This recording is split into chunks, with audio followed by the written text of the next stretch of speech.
Hello everyone, I greet in the name of God Almighty. My name is Apostle Newton Silas and I'm here with Nancy Grace. So today guys, we have a very interesting video to react to by Khalid Yasin, and this video says who was Mark, who was Luke, who was Matthew, and who was John. That is, who were the synoptic gospels. And then when we get down to the video, we're going to hear what Khalid Yasin is going to say concerning them relating to Jesus Christ. So if today happens to be the first time of you checking out my channel, don't forget to subscribe to my channel and follow me on my Facebook and Instagram. And if you have any video you want me to react to, don't forget to drop it at the comment section and I'm going to check it out. So guys, before we get on to the video, I'm a theologian and I make this video not to discredit anyone's religion. This is basically for educational purposes, and I believe that at the end of this video we all are going to learn from it. So let's get on to the video and check this out. Matthew, Mark, Luke, and John, who were they? Matthew who? Mark who? Luke who? And John who? What were their last names? When did they write? Did they know Jesus Christ? Did they walk with Jesus Christ? Did they eat with Jesus Christ? Did they talk with Jesus Christ? Did they even meet Jesus Christ? The answer is no, no, no, no. Conclusively. The earliest of them that wrote 40 years after Jesus Christ, so they never met him. The last of them wrote 80 years after Jesus Christ, never met him. The other thing is, all of them seem to have written the gospel according to. Now, when you write a letter, do you sign it according to? According to is the third party. If Joanne or Jackie or Bobby or Johnny told me something and I wrote it, I would say according to Joanne, Jackie, Bobby, or Ronnie, according to. But those four people would not write a letter and in front of it say Jackie according to Jackie and not even write her last name. Because if Jackie wrote me a check and only said Jackie, I couldn't cash it. And if I was a policeman and I stopped Jackie on the road and she had a license that only said Jackie, she's going to jail.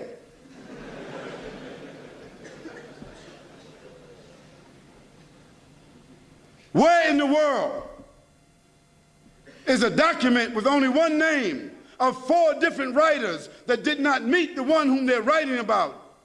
Where is that accepted in the whole world? Nowhere except in the Bible.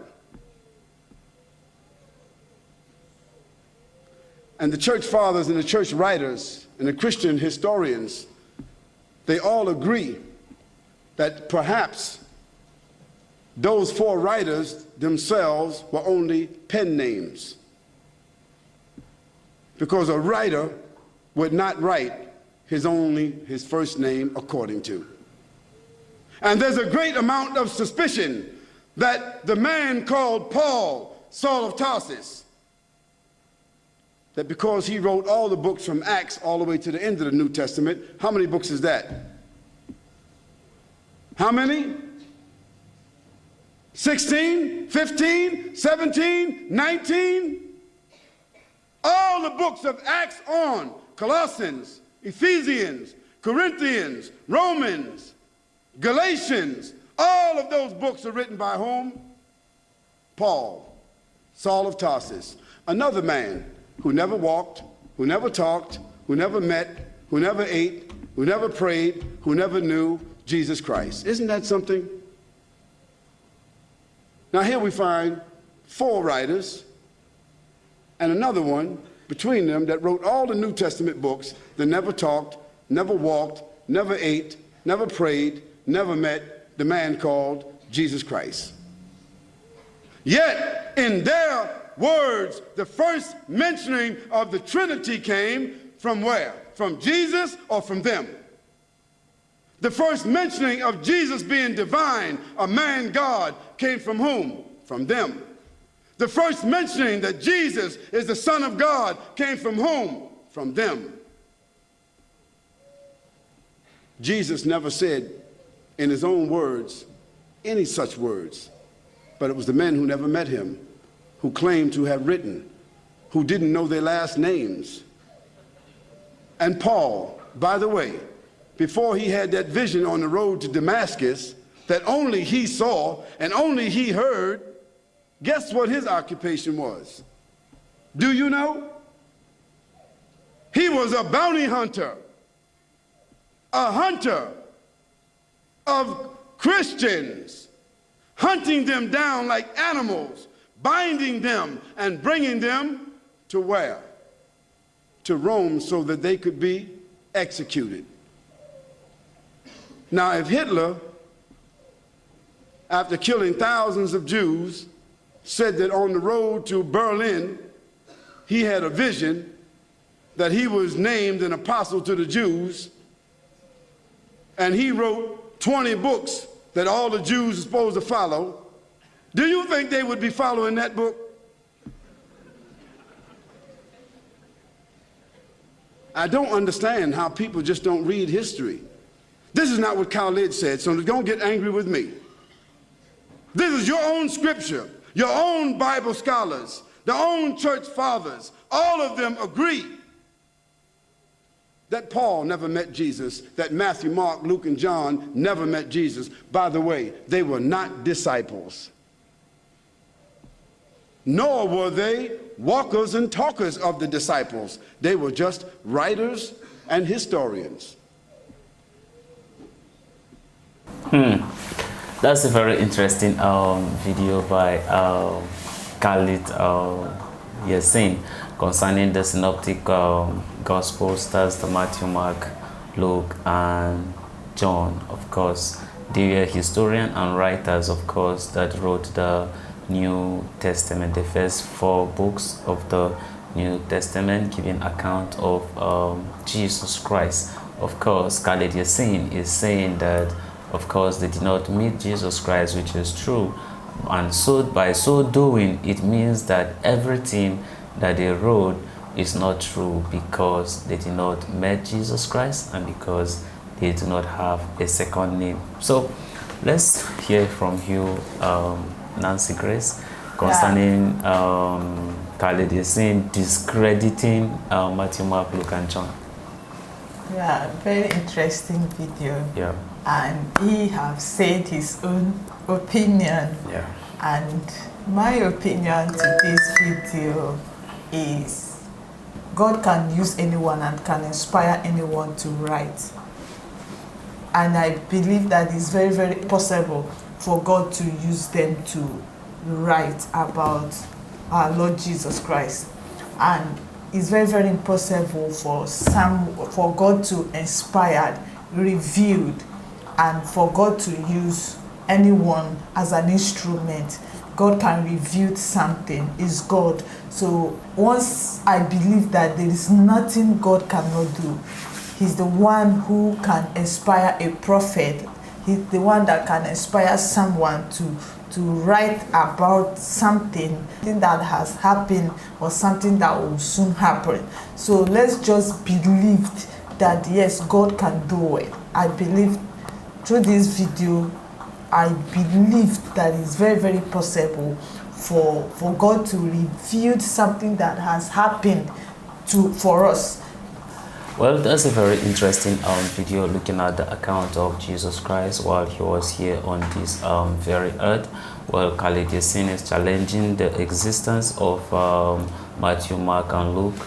If they are even humans in the first place, talk more of saying that they wrote an account concerning Jesus Christ and miracles. You know, very interesting part of it is every Muslim, of course, they believe that when you look at the King James Version of the Bible, of course, you're going to see red letters, and they believe that those red letters were directly what said by Jesus Christ by himself. But this is a situation whereby we are not talking about, you understand, the people who are actually who wrote the book, you understand. Now in the first place, he's now trying to discredit everything. It means that Khalid Yasin does not believe in anything that have to do with Jesus Christ. It means that he does not believe in Jesus Christ. This is what, you understand, that what means, because if you do, then you should believe in some of the books, you understand, they wrote. Because how can you say that you don't believe in them because you don't know their name, and because they did not meet Jesus Christ? So it means that everything they wrote is not true. And then at some point, then you went on to say that, of course, you believe in some of the words that are written in red letters, they are Jesus' word. So which one are you saying among them? Like, what exactly are you saying? Now, for instance, let's look at the compilation of the Quran by Caliph Ottoman. Of course, we realize that when Prophet Muhammad died, of course, he went on to compile the Quran, and then from there it was being recited by the 7 tribes of the Quraysh. Of course, they are able to recite the Quran up to date. Of course, that have actually been written in their heart. Of course, they can be able to memorize and recite, you understand, the Quran. Of course, no one's challenged that, right? Nobody says who was Caliph Ottoman, who was his father, how was his relationship with Muhammad, was he there when he was doing this or doing that and all that. And I am not saying that I'm actually equating Caliph Ottoman to Matthew, Mark, Luke and John, but I'm very surprised of him saying that, because the same Matthew, Luke and John still wrote some things, you understand, in their books, and we all read them, and the same us or the same Muslim still says that yes, they believe that the Bible is the word of God, but it's been corrupted. But then let's look at some of the words that are in red letters, that the one written with the red letters were Jesus' word, and now you're saying that you do not know them. So how are we sure that what they wrote is true? So now, are we saying that we no longer believe in the red letters again? Or what exactly does Khalid Yasin actually mean when he was talking about, you understand, Matthew, Mark, Luke and John? Of course, same thing is also applicable. And before I actually talk about Paul from Tarsus, now if we look at, you understand, the feeding of the 5,000 people that Jesus Christ, you understand, did as a miracle with loaves of bread and then also the fish, the Bible makes us to understand that the press were also there. So those press that we are writing, you understand, things about, or the account of some of the things Jesus Christ was doing, or at the cost of him being on this very earth, who are they? Do you understand? Who are they? And if we assume that what Matthew, Mark, Luke and John said is not true, let's assume it's not true, let's assume they are lies, right? So does it mean that we no longer believe in the Quran again? Because Quran also wrote about the miracles of Jesus Christ, the existence of Jesus Christ, the teachings of Jesus Christ. Only just that he was saying that he does those things as a prophet. So what is the difference? Quran also, so should we also says that what the Quran was also, that, or what that is being written in the Quran is also not true? You see how the whole thing is. So, well, all these things are just there for deliberation. I'm not saying that I am right, and I'm not saying that Khalid Yasin is right, and I'm not saying that whether he speaks for Muslims, because I don't think he speaks for Muslims. So I think he just said this in a sense of his own understanding. Else otherwise, if I were to be there, of course, maybe probably I could have asked him, so is he saying that some of the miracles written in the Quran, are they true or not? And who wrote them? Probably he could have helped me to give me that very answer. So this is the end of our video. If you like our reaction, you should like, share and subscribe. And if you have any video you want me to react to, don't forget to drop it at the comment section and I'm going to check it out. So guys, you remain blessed and I see you in my next video. Bye bye.